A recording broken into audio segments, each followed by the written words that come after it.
2. We have a real treat today, and so just going to read a couple of things before we get started. Obviously, I expect your behavior to be excellent, right? And for you to be a good listening audience, and if there's time to ask questions, and to participate in the most appropriate way. So the show for today is called Our Little Blue Planet, and the performer is Paul Tracy. Mr. Tracy has been around the world. He's been around the sun, and now he's here. Please welcome Paul Tracy. Imagine you are floating across space from one side to the other. On this side, you see the planets in orbit: Venus, Mercury, Mars. On this side, you see stars like the Big Dipper. These are 7 stars. Join them together in your head with a line. They make the shape of a dipper for dipping water. And these 2 stars point straight up to Polaris, the North Star. Gaze all about you, billions of stars in the black sky. There's Venus and Mercury, planets in orbit, see how they fly. There's the Big Dipper, pointing the way to the North Star. You know where you are. What's this I see? Seems to be made of water and granite. Ha! There's my house. This has to be our little blue planet. Our little blue planet, our home out in space. Without your environment, no human race. No fish in the ocean, no birds and no trees, no monkeys in forests, no dogs with no fleas. Our little blue planet, our home out in space, the way we've been treating you is a disgrace. We promise to battle smog and pollution. Please help us discover the perfect solution. Our little blue planet, our home out in space, we promise to clean up your beautiful face. Keep fish in the ocean and birds in the trees. Keep monkeys in forests and dogs with their fleas. Oh!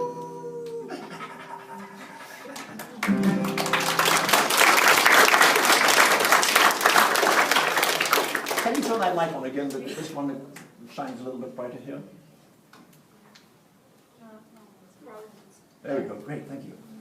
Well, this is our little blue planet. Well, this is our little blue planet. I'm standing on the real planet. This is just a model, but it has the same things as the real world. It has oceans like the Pacific. Look how big the Pacific is. It has oceans like the Indian Ocean, because this, of course, is India. And this island, who knows the name of that one? Sri Lanka, quite right. My mother was born right there. It has oceans like the South Atlantic and the North Atlantic, continents like South America, Africa, Europe joined to the big one, Asia. Down below you can hardly see it, Australia. Where we live, North America. Now, North America, you know, it's got countries like Mexico and Canada and the United States of America. How on earth did they unite this one? Look how far away the line is. On the west coast, we've got Washington State and Oregon and California. California's got cities like San Diego, Sacramento, San Francisco, Fresno, Chino, and Los Angeles. Let me have a closer look at my magnifying glass. Ah, yes, there's my house. Oh, here's your school. Lots of kids sitting on the floor in a dingy basement. There's a tall man in front of you. He says his name is Paul Tracy. He says he's doing a show called Our Little Blue Planet. Our little blue planet, our home out in space. Without your environment, no human race. It's the air, it's the water. That's what makes this place so special. There's nowhere else like it. We've checked all the planets. There's no way you could live up there. We've checked the stars. Whew, no good checking the stars. You couldn't live on a star. Stars are exploding. And I do like to look at stars. Sometimes I lie outside my house at night and I look up at the stars. But I have to tell you, I have one star, which is my favorite star.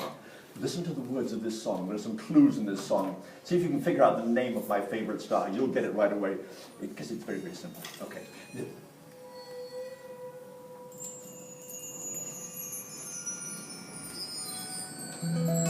Of all the stars you see at night, my favorite one's not there. I Just it disappears and vanishes into thin air. But friends of mine in India and Sri Lanka all agree that they can see it clearly while they're harvesting their tea. And the earth goes round and round the star, spinning on its axis, while the full moon starts to wane and the new moon waxes. Pretend this is the new moon. When it gets bigger, we call that waxing. Getting smaller is called waning. In Norway, in the winter time, my favorite star's forgotten. But down in Argentina, it is helping raise the cotton. In Florida, it feels so good, ask any alligator. And they feed it steamy hot here on the equator. And the earth goes round and round the star, spinning on its axis, while the full moon starts to wane and the new moon waxes.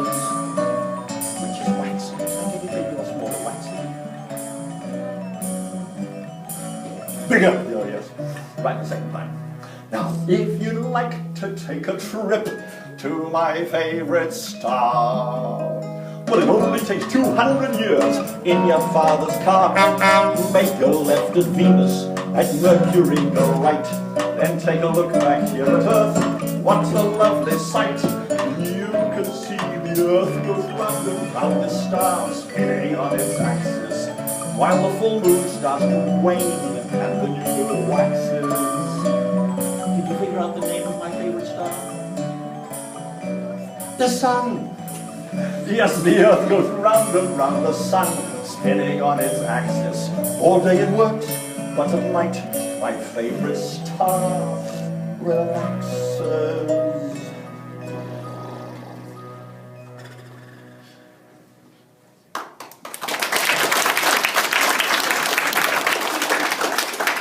Yes, you knew that. You knew the sun was a star, just like these stars, except these ones are far away.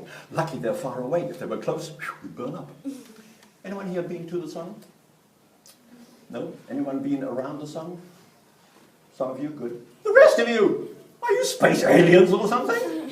If you live on planet Earth and you're more than 1 year old, you have been around the sun. The whole of this planet and everybody on it goes around the sun every year.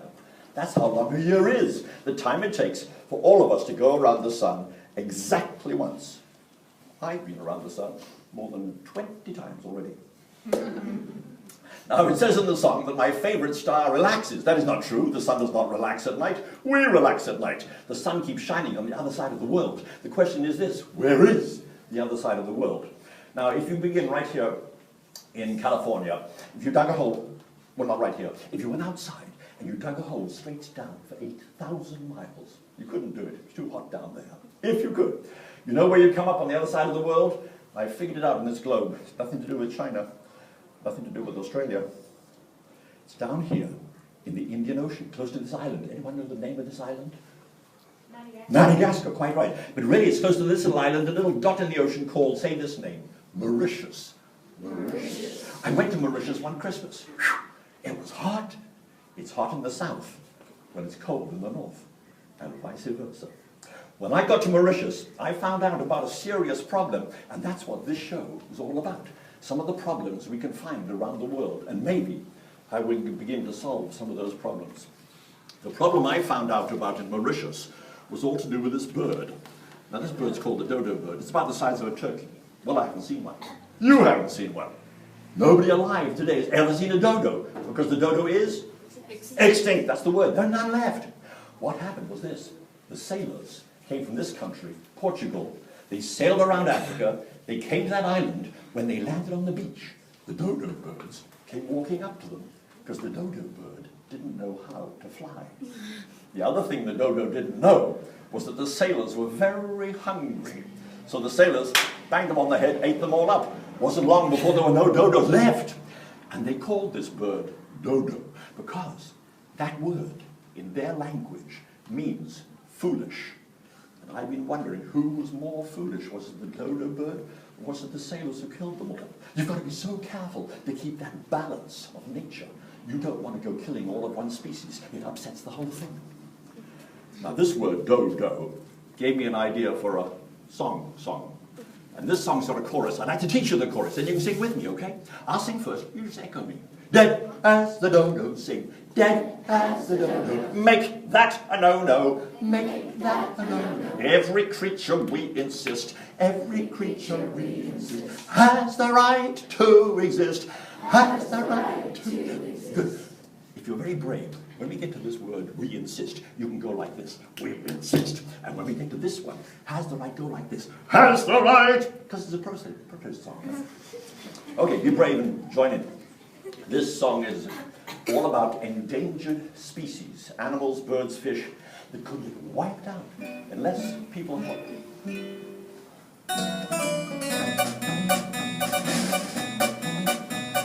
Do you know the famous bird, the dodo?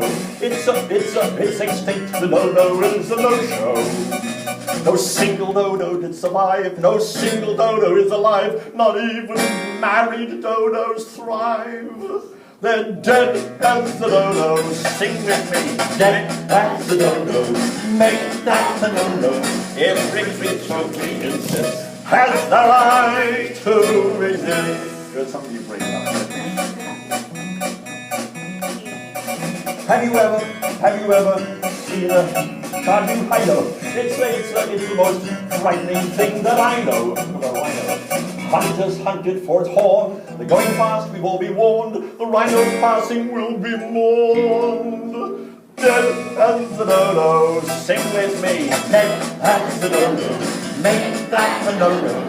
Every creature we insist has the right to resist.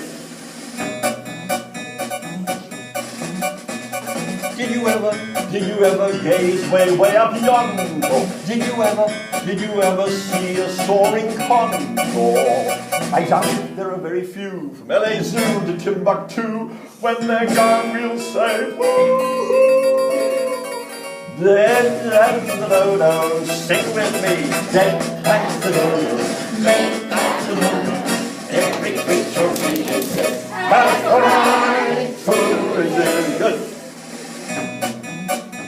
I've got an idea. I have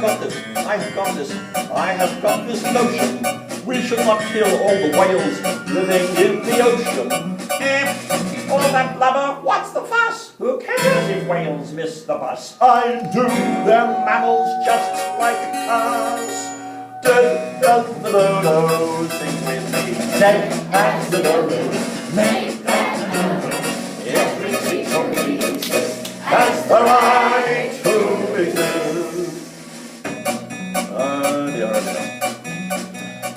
Every day we're losing families of species. Mamas, papas, yes, we're losing nephews, losing nieces. My God, I just stepped on an ant. Aunt Marjorie! I squashed her like an elephant. I'm sorry. Can you hear? You can't. Dead as the dodo, last time. Dead as the dodo, make that the no-no. Every creature we exist has the right to resist.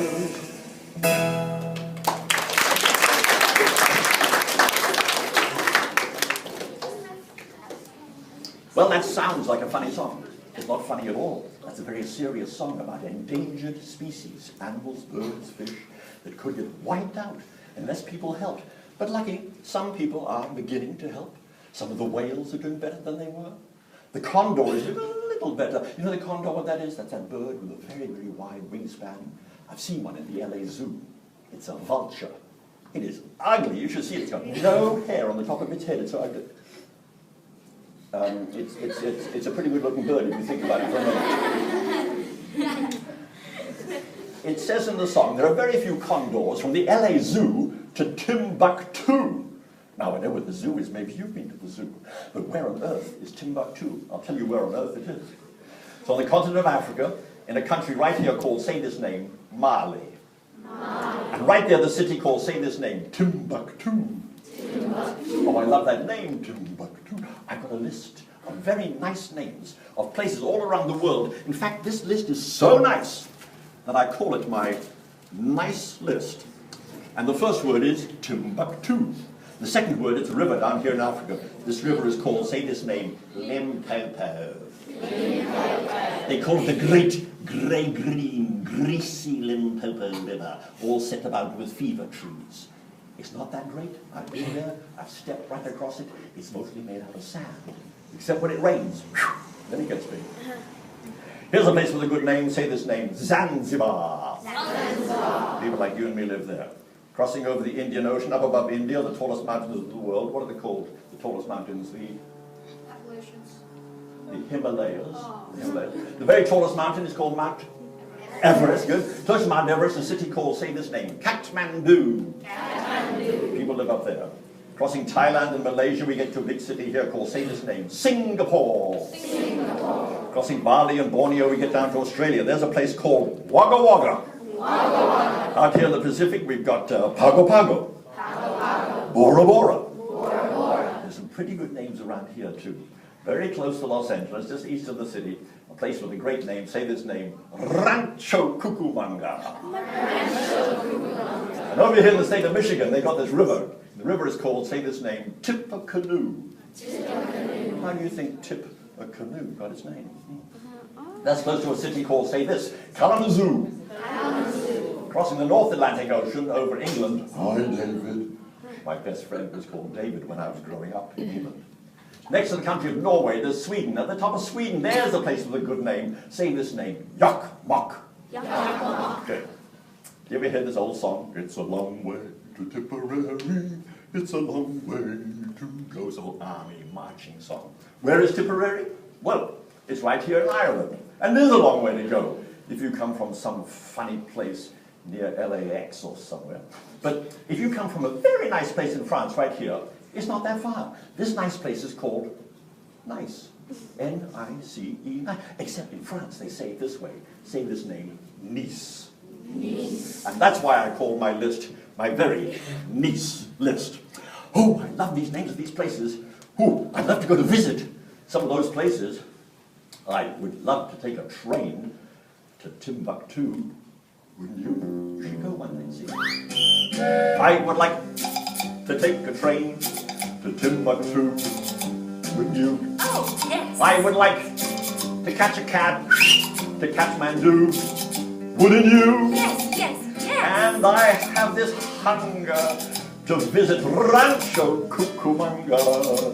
And I want to sail the seven seas. Oh, let's go, please. But the price of a ticket is so wicked. But I really want to go to Timbuktu. Well, I could fly in my imagination, no need to stop at every little station, so I could go and visit every nation in the world, I would like to take a boat to Zanzibar. Rather far. I would like to catch a flight to Shangri-La. Far too far. And I have to go and visit the Limpopo. And they say that Nice is rather nice. It's very neat. I mean, nice. But the price of a ticket is so wicked. But I really want to go to Zanzibar. Well, I could fly in my imagination, no need to stop at every little station, so I could go and visit every nation in the world, Have you got any money? No? So get the cash and make a dash to Tippecanoe. That's near Kalamazoo. Take the train or fly the plane to Timbuktu. That's what you should do. Go overseas, anywhere you please, from the Himalayan mountains to the Pyrenees. The further you roam, you'll soon find out that there's no place like home. There's no place like home. But you can fly in your imagination, no need to stop at every little station, so you can go and visit every nation destruction in the world, in the world, in the world.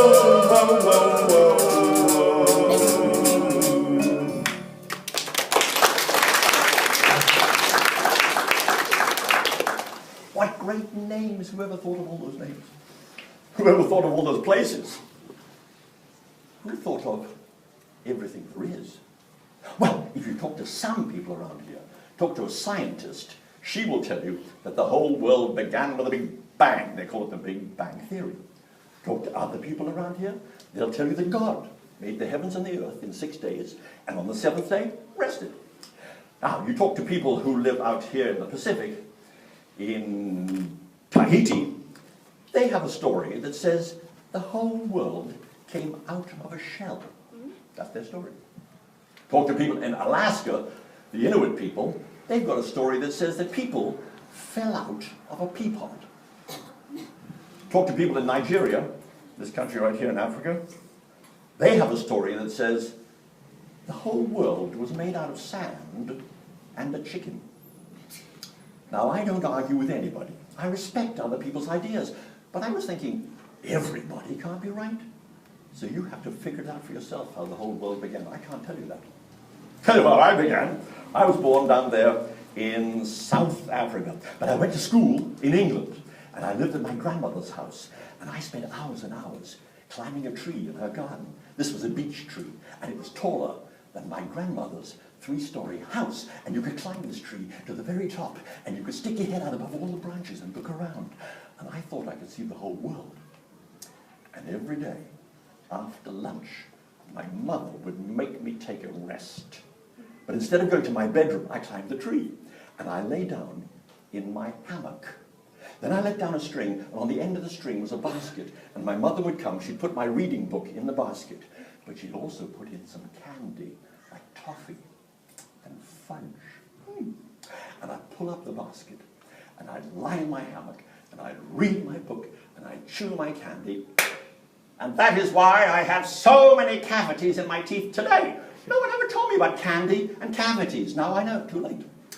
As I lay there reading my book, I grew to love trees. I love all kinds of trees, especially the beech tree I grew up in. But I also like this one, the yew tree. They used to grow those trees in the churchyards in England in the old days to make sure the soldiers had enough wood for their bows and arrows. That was before guns. Redwood, you know that one from California, very tall. Ginkgo from China, they've been around for millions of years. They give us medicine. Maple, what can you get from a maple tree? Syrup. Mountain ash, tall one from Australia. The plane tree, another word for a sycamore. Mulberry, never put one of those berries in your pocket. Your mother will get mad at you. They stain very badly, the berries on the mulberry. Hazelnut, that's a nut tree, of course. Mango, good tropical fruit. Eucalyptus, that's a long name. I give it the short name. Gum tree, that's from Australia. Baobab, a big one, huge trunk, silly little branches, look more like roots really. And if you take your pocket knife and you stick it in the baobab tree, you never get your knife out. The tree grabs it so tight, you can't pull it out. It's amazing. Well, I love trees. I love everything about trees. I like climbing trees. I like the shade they give. I like the other things they give, like fruit and medicine and wood, for making guitars and things, and paper. But who can tell me the most important thing we get from a tree? What is that? Oxygen. Trees help people breathe. What trees breathe out, people breathe in. And what people breathe out, trees breathe in. That's why people and trees should be very good friends. And that's why I wrote this one. Sing again, I'll sing first.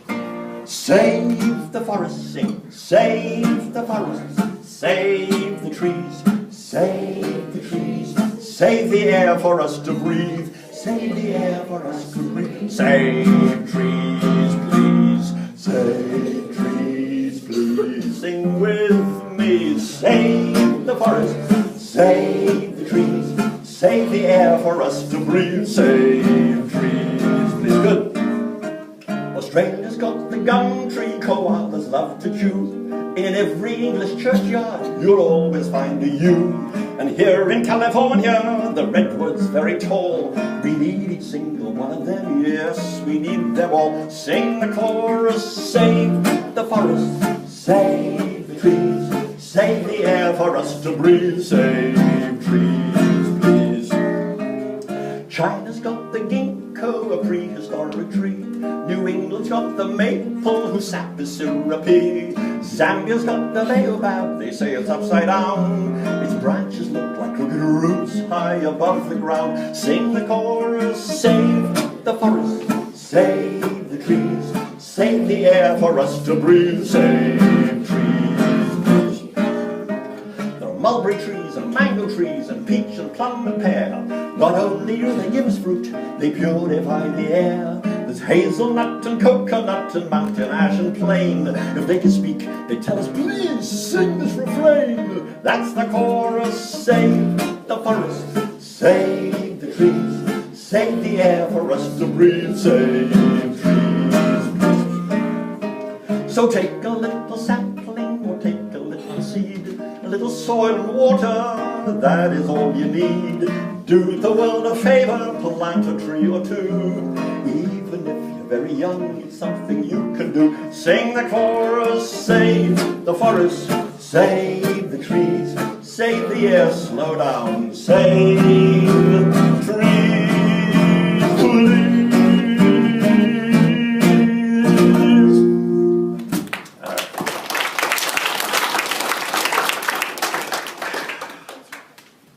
That's something you could do.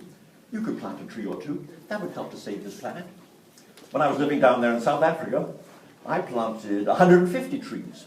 And when I go back to visit, ooh, they're big trees now. And it makes me feel very good to know that I have helped just a little bit to save this planet. Now, there are lots of ways of saving the planet. I wrote a couple of ideas on the back of this card. The first word says recycle. Excuse me 1 second.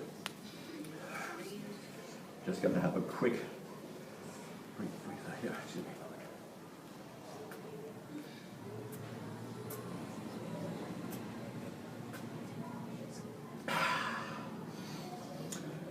Now, this word recycle, you see what I did with it? I took it from here, and I put it over here as well. I recycled the word recycle. It's a good idea to use things more than once. Who can tell me something you recycle every day? What do you recycle every day? Plastic water bottles. Plastic water bottles, good. Something different. Nothing. Yes. Paper. Paper, good. A different thing. Oh, my hands. Say again. Oh, my hands in the bush. Did you catch it? Was that a real thing? I couldn't catch it. Yeah, what is it? Like plastic spoons and forks. Plastic spoon and fork. Really? Good, good. Got one? Plastic bags. Plastic bags, okay, good. Yeah, lots of things can be recycled. And if you're magic, you can recycle milk too, but you do have to be magic to do that. Now here's something else. Compost. You know what that is? When you mow the lawn, you take all the clippings, you take all those vegetables you forgot to eat on your plate at night, and you put them in somebody's back garden, and you wait till all that stuff gets really rotten. Then you take it, you put it on the flower beds, and the flowers say, thank you very much. It's very good for the soil, is compost. Here's something I try to impress on my family all the time. Use less water. Turn off lights. Why? Because to get lights and water in your house takes energy. And to make energy, what do? We burn things. What does burning things do? Pollutes the air. So those are just a few ideas of some things that we can do to save this planet. Now, it's a big planet to save the whole thing. But I think if people cooperate, we could do it. The problem is sometimes different people don't like to cooperate. I think it's sometimes because they don't know each other really well. Get to know people around the world, and then you can make friends, and then we could cooperate and save the planet. So that's why I wrote this one. I'll sing first. People, people sing. People, people, good people far and wide. People far and wide. We can live in harmony. We can live in harmony. Side by side. CD player. Remember how it begins? People, people, people far and wide. When the music comes in, I'll conduct you with my conductor's wand. Here we go. 2, 3, 4, sing. People, people, people far and wide. We can live in harmony, side by side. Thank you so much. I used to think the Zulus were a warlike, savage race. But then I went to Zululand and met them face to face. And sure enough, they're different. They dress a different way. But I like wearing beads myself. So now I know that they are people, people, people far and wide. We can live in harmony, side by side. We English have this accent. We are frightfully polite. I even sound this way if you should wake me up at night. We live with kings and princes. It's called the monarchy. Apart from that, we're just like you. So you could say that we are people, people, people far and wide. We can live in harmony, side by side. The Spanish love the bullfight. So do the Portuguese. Italians make spaghetti. The Swiss make holy cheese. We're all a little different. We're all a lot the same. We're all of us called humans, and we all deserve the name of people, people, people far and wide. We can live in harmony, side by side. The Arabs love their camels. The Scotsmen love their pipes. Some Irish hate some Irish. We all of us have gripes. But when we get together, how do you do? And know each other well, it's easy making friends, and it is easier to tell that we're all people, people, people far and